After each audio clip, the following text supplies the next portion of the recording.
I flew in this morning from New York. What am I doing in New York? Well, I am handling a lot of stuff related to Hurricane Sandy and the disaster with Sandy. And I have been lecturing to governments and residents and business owners up there on how to deal with, how do you get insurance money? How do you get money from the FEMA, the Federal Emergency Management, group? How do you get, money from your insurance company right now when you can't even live in your house? There were feet and feet of water, in some cases up to 16 feet of water that moved into houses. If you have never seen what hurricanes do to homes, you should drive down some of the roads where this guy's house is, the full house, is on top of the house 2 blocks away. There are 150 boats that are in people's yards, driveways, on top of cars. There are areas where you go to the road and there is nothing there. You see a little bit of like cement, which looks like the blocks of the house. There are houses that are completely hollow, There's obviously still places where there's no power, and it's hard to even get there. If you go to places like Fire Island in New York, you can't even get there. It's like prohibited even to go there. So you're talking about people that were severely devastated, and because New York is not like Florida, they do not have the same sort of knowledge base of hurricanes and what to do, and the state, doesn't really know what to do, and so it is hysteria up there. And, none of these people know how to get money. They're very angry, they're very frustrated. We're in day like 37 or 38, after the storm. They still don't have their money. Imagine if you went home today and your parents said to you, we don't have a home anymore. I have no idea where we're going to live, but deal with it. Oh, your stuff, it's all gone. Deal with it. I mean, you just can't even fathom not having a home and then either having to live in a Winnebago or having to live in a trailer or having to live in an apartment where you can't even live with your parents because there's not enough room. So they're living in a different city than you are, and you just imagine the kinds of dynamics that go on when you have that situation. Food is tough to get. The gasoline, because they do not have the same sort of electric generator backup pumps, all the gasoline pumps would not work.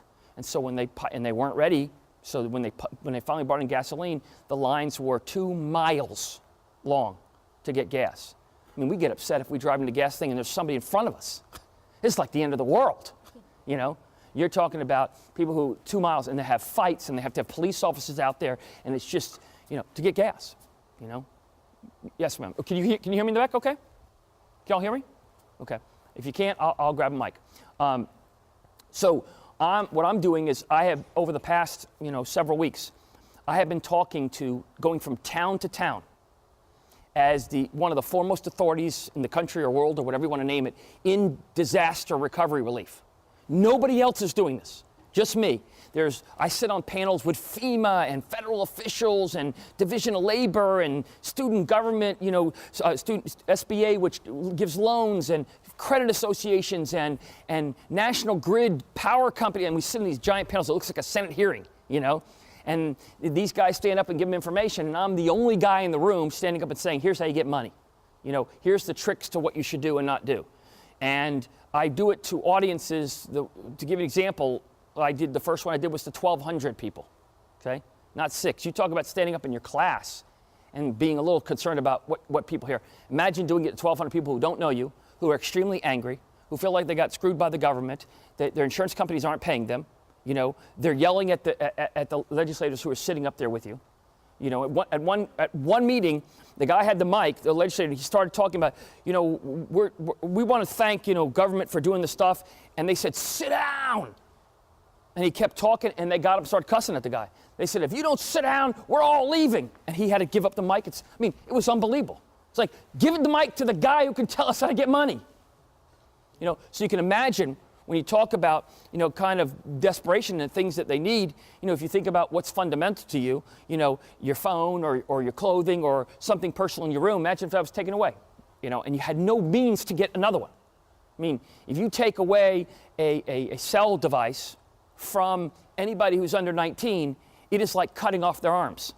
It is like physically impossible to function without being interconnected either umbilically or through some hand gesture. I went to a Denny's the other day, and I sat next to 4 17-year-old seniors. And I was there 46 minutes, because I timed it, before they spoke. All they did was show the things and show. You know, passing things around, okay? So you can imagine if I took that away from you, how uncomfortable it would be. Now I take your home away from you. So you can understand the magnitude of that. So what you've got to do is you're getting up there in front of these people, and you're not only doing a presentation, all of which is completely memorized. No notes, no backup, no safety net, nothing. If you make a bad statement or you stumble, they hear you, okay? And you're dealing with a tough audience as it is, and then after I get done speaking, they get up and ask whatever questions they want. I have absolutely no idea what they're going to ask on any kind of issue known to man, about a house, about insurance, about their mother, about their friends, about their...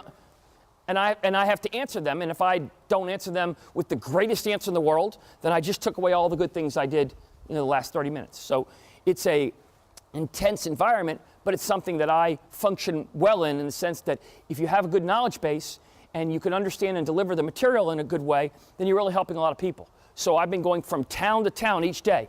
I go up like on a Sunday, and then I have a meeting on Monday night, and then I have a meeting on Tuesday afternoon, then I have a meeting and this is a different town each time, and then Tuesday night, then Wednesday night, then Thursday. Then I come home, I have a whole wall practice back here and a motivational speaking company. I come back here, try to do some stuff on Friday and Saturday, you know, maybe get out and play some tennis or do something, then I get back up there and do it again for the next week, okay? And you know, it's a big deal, and it's starting to be covered by the press and the papers and the news and stuff like that. So you really have a situation where you have a lot of really, really intense environments, but I'm going to probably be handling thousands, if not 10,000 lawsuits involving different things. You have sewage pipes that broke, and the sewage carried with the water into everybody's homes. And when they got back, there was like feces on their yard and inside their house, and I mean, just imagine coming home to that and nobody's cleaning it up. You can't get the people out there to clean it up. You know, it's just insane when you think about that. And so I'm trying to provide help for these people. I'm one guy trying to talk to 6 million people. So when I get on the major television stations and the radio, you'll get an email and you can go watch it, you can Google it, and we'll all have fun laughing about it. But the concept is that that's something that's a very big project, okay, that I'm working on. And so because I wanted to do this so badly, I literally got on, I had to get up at 3:30. My cameramen did not sleep because by the time we got done last night at 10 or 10:30 speaking and answering questions, then we had, you know, New York does nothing close. So you drive 30 or 40 minutes to your hotel, you drop off your stuff, then you go to the diner to eat because you haven't eaten most of the day. And then by that time it's 1 or 2 in the morning and you got to get up at 3 because you got to be at the airport at 4. You know, and so you can imagine, it's, if you think ever about whether you should do your homework or not, just think about the stuff that I'm doing, you know. I mean, you got lots of time on your hands comparatively. But you don't realize that because when you live in your own world, you budget your time based on your environment. You don't realize what you're capable of. You don't realize how much more you can do until you get in that environment where it calls for that, or until you have the self-discipline to say, I want to excel, so in order to excel, I need to do well. If I want to get a tennis scholarship at one of the top schools in the country, you know, I need to be the best tennis player there is. You know, if I want to get a Nike or Adidas or some big company to sponsor me, I better be playing well. If I want to go to a top law school, I better do well in college. You know, I better be up there in the top ranks. If I want to get a job after law school, whether it's in law or otherwise, I need to be on the top of my game. So you sort of get the concept of what I'm doing.